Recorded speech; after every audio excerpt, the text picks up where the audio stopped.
então agora são as milícias. Isso, querida. Olha, esse tema é um espetáculo. Esse é um espetáculo, tá, Tânia? Esse lance das milícias privadas, né? É, essas questões elas foram acrescentadas pela Lei 12.760 de 2012. Então, a galera que está há muito tempo estudando, de repente, não. Quer dizer, que já estudou no passado e que desistiu de estudar, agora está retomando porque marcaram uma prova ou outra. Atenção, isso é de setembro de 2012, hein? E aí, olha o que acontece com a questão das milícias privadas. Bem, queridos, nós sabemos que, infelizmente, se reproduzem, assim, de forma assustadora no Brasil todo, né? Mas principalmente aqui no Rio e em São Paulo, infelizmente, né? A questão dos grupos de extermínio, dos grupos que se propõem a prestar segurança no lugar do Estado, mas que a segurança de segura não tem nada, né? E se viu o nosso legislador diante da necessidade de dispor sobre esse assunto. E aí ele mexeu em alguns artigos do Código Penal. Ele mexeu no homicídio, ao trazer uma causa de aumento de pena para esses homicídios quando eles forem praticados por milícias privadas ou grupos de extermínio. Ele, com isso, acabou também mexendo na lesão corporal. Ó, no homicídio, ele mexeu no artigo 121, parágrafo 6º. Na lesão corporal, ele mexeu no artigo 129, parágrafo 7º. Ok? Também trazendo aumento de pena para lesão corporal, quando essa lesão corporal tiver sido praticada por esses grupos, por essas milícias, esses grupos de extermínio. E ele trouxe também uma nova figura típica que foi acrescida lá naqueles crimes contra a paz pública, que é o artigo 288-A do Código Penal. Ok? Então vamos lá. O que vai acontecer aí? Vejam, se o homicídio for praticado por milícias privadas ou grupos de extermínio, a pena desse homicídio ela vai ser aumentada nos termos do artigo 121, no seu parágrafo 6º. Então, aqui existe mais uma causa de aumento de pena para o homicídio doloso.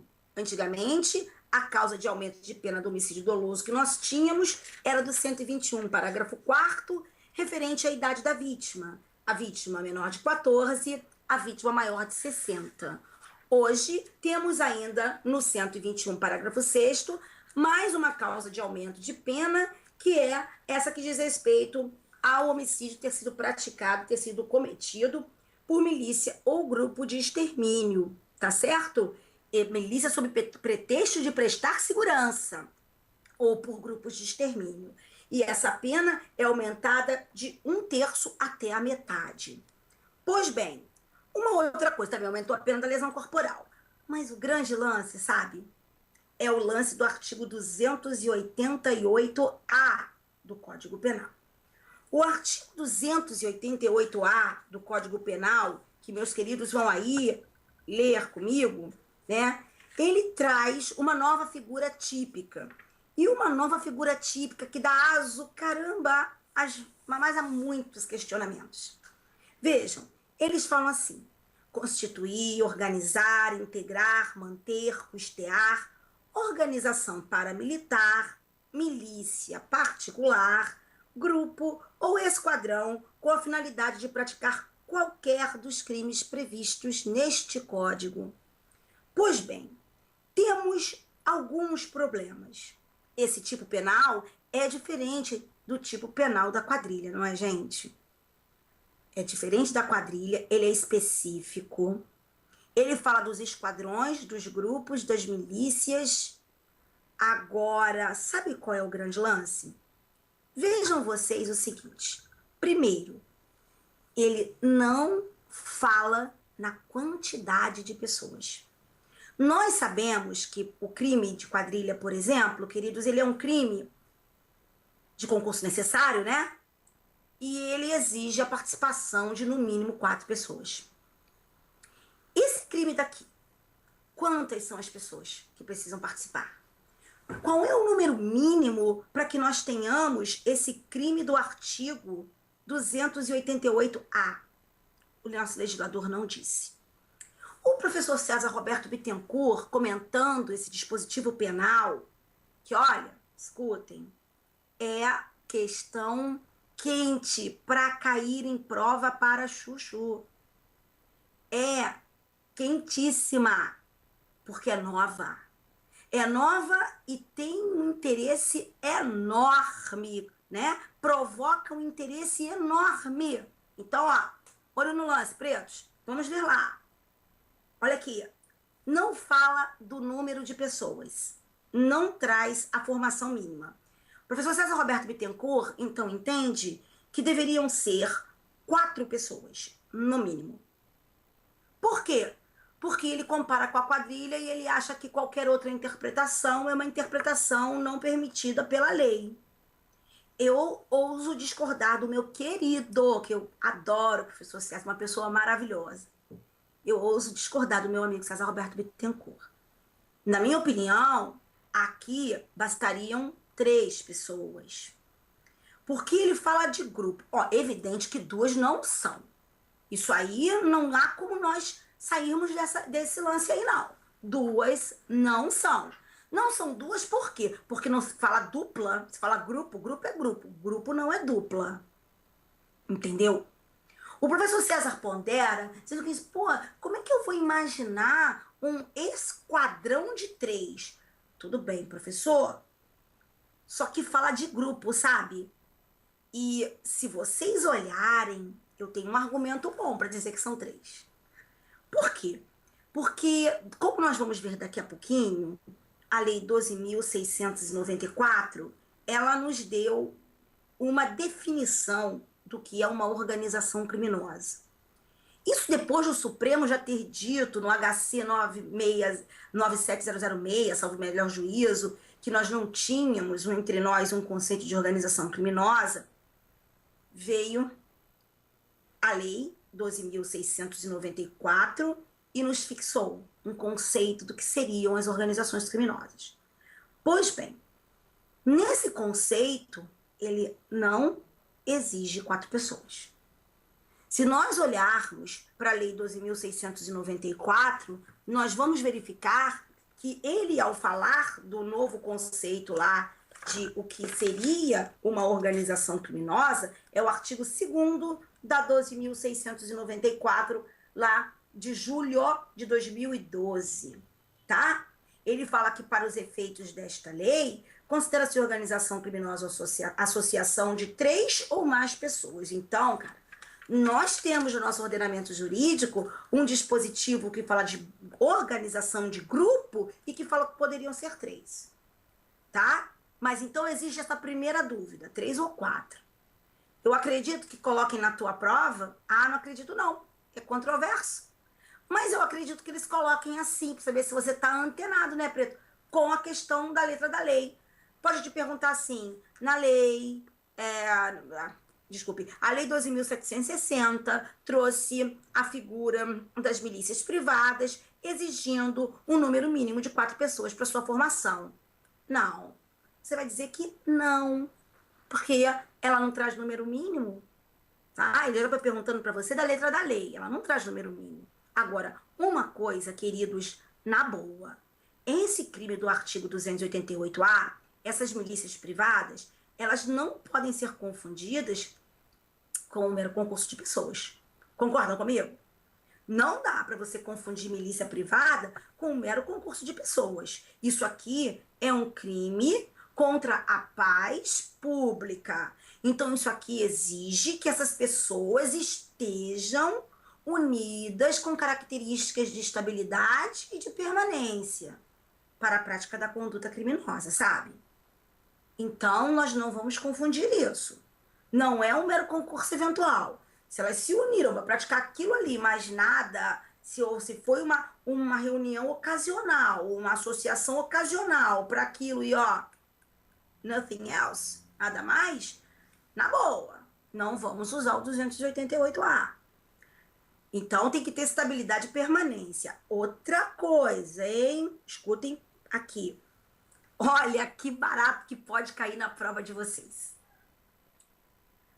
Hoje, a lei faz a previsão das milícias privadas que são caracterizadas pela formação de esquadrões, grupos de extermínio, para praticar crimes previstos no Código Penal e na legislação extravagante. Está tudo errado. Não é. Se, olha que barato, se falarem para você que a formação da milícia privada, que a milícia privada, que os esquadrões e os grupos de extermínio se dedicam a crimes do Código Penal e da lei extravagante, você diga não, peremptoriamente não. Por quê? Porque a lei, o 288A, ao definir as milícias privadas, ele diz o seguinte: para praticar qualquer dos crimes previstos neste código. Ela não fala da questão da legislação extravagante. De sorte que se a pessoa se une a outras pessoas para praticar crimes previstos na legislação extravagante, das duas, uma. Ou essas pessoas vão responder por uma associação eventualmente existente, prevista na legislação extravagante, como é o caso da associação para o tráfico de drogas, como é o caso da associação para o genocídio na 2889, ou essas pessoas vão responder por quadrilha. E aí, se responderem por quadrilha, deveremos olhar para a tipificação da quadrilha, a formação de um número mínimo de 4 pessoas, a prática de crimes indeterminados, enfim, ok? Agora uma coisa também, lembrando, aqui para a formação desse grupo também poderiam ser computados os inimputáveis, embora alguns entendam de forma diferente, é amplamente majoritário que os inimputáveis também devam aqui ser considerados. Fechamos ou não fechamos? Então vamos lá. Outra coisa, presta atenção. Este crime não exige que a milícia, o esquadrão, o grupo, a organização paramilitar não exige este dispositivo penal que essas pessoas, que esses grupos, esquadrões, milícias, enfim, efetivamente venham a praticar os crimes a que se destinam, hein? Não. O crime é formar, constituir, integrar, organizar a milícia com a finalidade de praticar crimes descritos no Código Penal. Mas é com a finalidade de. Não é necessário que efetivamente se pratiquem aqueles crimes. E, portanto, a doutrina cataloga esse crime como crime formal. Eu discordo, mas tudo bem.